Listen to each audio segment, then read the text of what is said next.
Buenas tardes and good afternoon, everyone. This is Tyson with Ricardo Amigo Real Estate. We are here in the San Sebastian neighborhood of Todos Santos. Beautiful new listing, Casa Nube.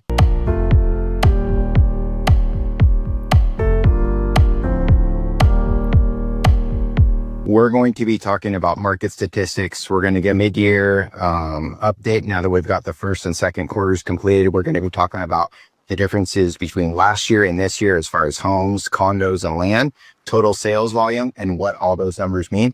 So let's get into it. All these statistics I pulled from the MLS VCS, and they're specifically for this region. And when we say this region in the Pacific, what we're really talking about is the community of Elias Cayes all the way up to Agua Blanca. And really the three, major areas that anchor this region are Pescadero, Cerritos, and here in Todos Santos. So let's start with land. We are actually up 4% compared to where we were last year, 2024. We've actually got 70 individual pieces of land that have closed so far this year. As far as price has actually decreased, and we're actually seeing more lower priced parcels come on the market as opposed to past year. We've seen our days on market slightly increase. That increase is 6%. We've gone from 232 days on market in 2024 to 245 days on market now.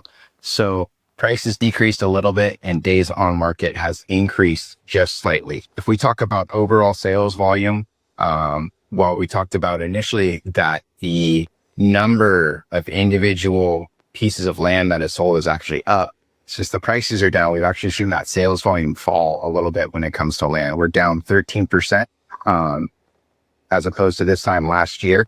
So that's always an interesting piece. And that kind of tells a broader story of what's going on in the land market here in our region. So let's talk about condos. We're actually down in our number of condos that have closed so far this year, 44% as opposed to last year. And when I tell you this next number, I think it'll make more sense. We've actually seen the average price of condos increase 35%.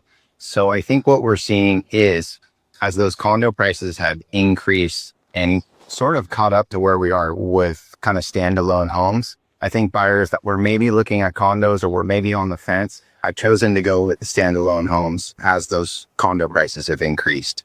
We've seen days on market in condos actually fall by almost 50%. And we've seen overall sales volume in condos. While the prices have gone up, the number of closings has actually gone down. So that sales volume in condos has actually fallen 24%. So moving on to homes, this was kind of something that I was surprised by in some ways. It's always, you have an idea in your head and talking to other agents, other people in the industry, clients, customers on how the market might be. But when you actually run the numbers, it's interesting to see how it actually is and how that's different from perception. So when we talk about homes, we're actually up 81% on the amount of homes that have closed so far this year in 2025. The average price is actually decreased just a little bit, 15%. And that decrease, I think, is the amount of inventory. We've had a bunch of new inventory come online this year for 2025, a lot more than we've had in years past. So that's kind of why we're seeing that price decrease just a little bit. Days on market is actually decreased. It went from 310 days on market in 2024 to right now we're sitting at 275 days on market in 2025. The overall sales volume, now this was a pretty surprising number, is actually increased in homes 53%. So we went from right around 17 million to just over 26 million in 2025. And that was a big surprise to me and is kind of what's bolstering our overall sales volume. Because we look at our overall sales volume, we're actually up 12% if we did a year over year from 2024 to 2025. And obviously, if the sales volume in land is down a little bit, the sales volume in condos is down almost 25%. It's really that home market that's really kind of sustaining us here in the region. I think we've seen a lot of people shift away from maybe buying land as building prices have gone up and things have gotten a little bit more expensive and maybe a little bit more complicated. A lot of those buyers have maybe gone towards just purchasing a completed home. And same with condos. As condos have had more inventory, condo prices have gone up. I think those people that were kind of on the fence deciding which way they were going to go, they've actually gone down the route of just going ahead and purchasing a home in lieu of a condo. So just to break it all down and wrap it up for you, although we've seen some uncertainty financially, in the US and all around the globe, as well as Mexico, we're still seeing, fairly strong sales numbers, especially in homes here in our region. And we're coming to maybe a little bit slower time of year, although there's not as many people visiting this region in person. There's still always a lot of eyeballs looking online at homes, land, and condos in the region.